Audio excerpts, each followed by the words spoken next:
Hello, I'm Andrea Berardi. I'm an ecologist and have been working and studying ecology for the last 20-25 years.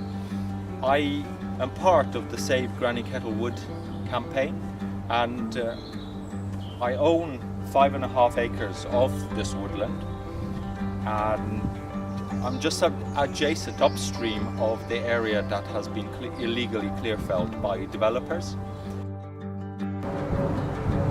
The door's been left open, so we just thought we'd just go in and just have a look. So this is the site of where the original buildings used to be. You can see it's just rubble and stones. This area has absolutely no ecological value. There's absolutely no problem on building in this area with the extant planning permission that they had. In the extant planning permission, they were asked to put up a barrier to stop any wetland species coming up onto the development site. So it was already recognized that this was a very precious wetland habitat to be protected. And this is exactly the habitat that they want to build on. Okay, so the reason why the contractors were brought in was to apparently cut down rhododendron and remove cabbage skunkweed, this alien invasive species, and Himalayan balsam. As you can see, there's no sign of rhododendron stumps anywhere around me. The stumps that we've seen are alder, willow and birch. Rhododendron doesn't grow in wetlands.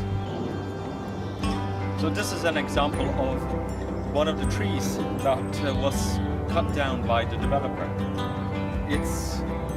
Or at least it was, a magnificent alder, at least 2 feet in diameter.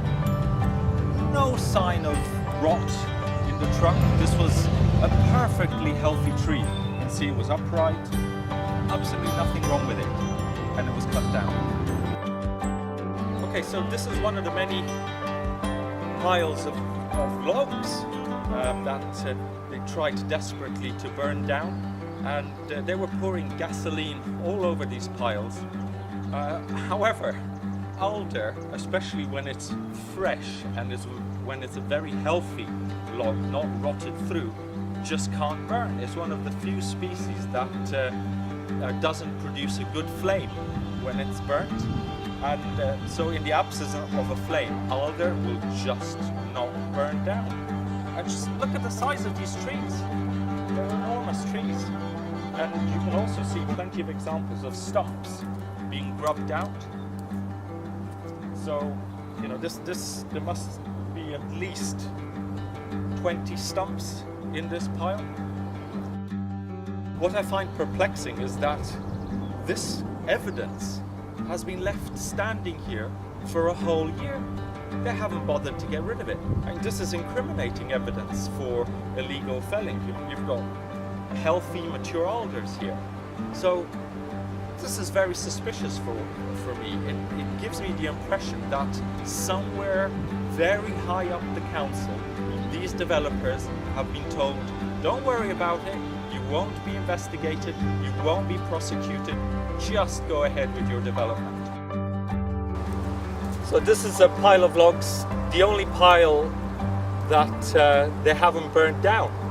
And maybe they were thinking that they'd come back later and take it away for firewood. But you can see this stuff has just been cut down. It's not more than a year old.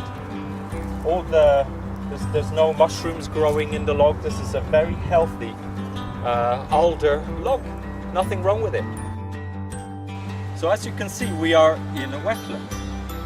This is the natural habitat of this area. It's very low lying. It's right next to the stream. The stream overtops and regularly floods this wetland habitat, and a highly unsuitable. Oh look, can you zoom to the deer running away over there? Look, there's some deer, 3 deer, roe deer.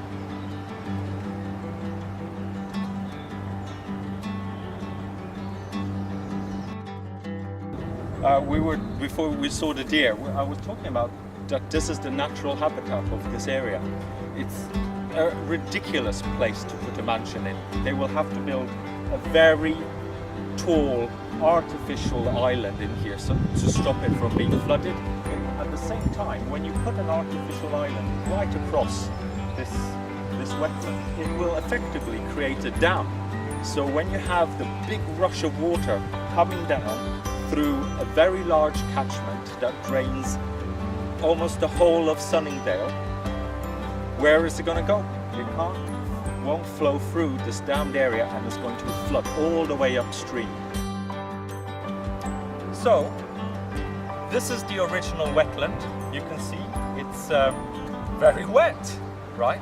And in order to protect the house, they're going to have to build a very high artificial island.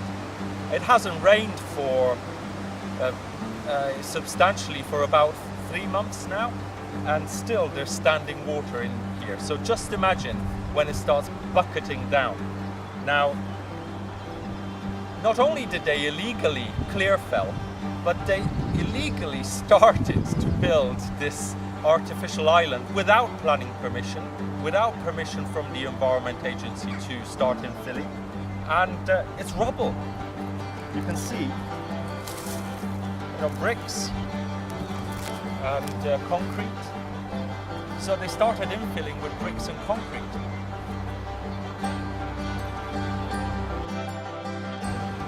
Okay, so the other side of the stream is a semi-natural ancient woodland.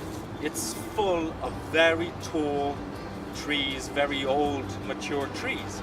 And with old mature trees, what happens? They regularly or frequently snap and fall over. Now this is an alder. The snap. Just look at how far in to this site it's got. It's clear that anyone stupid enough to build in this area will eventually need to cut down these trees in the semi-natural woodland, because they will come down and onto the houses and cause a lot of damage, even risking people's lives.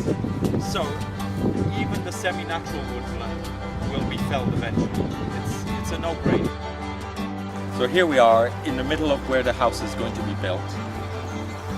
What you can see here are deer tracks. This place is absolutely heaving with deer. It's a crucial wildlife corridor linking Blacknest Forest with Windsor Great Park. And so what's going to happen once you build a house in the middle of the migration corridor for these deer? The deer will be all over the place. They'll be on Whitmore Lane, causing accidents. They'll be on Cove Park, where you have the horses and your polo playing. This corridor needs to be protected for wildlife. You can't just stick a building in the middle of the wildlife corridor.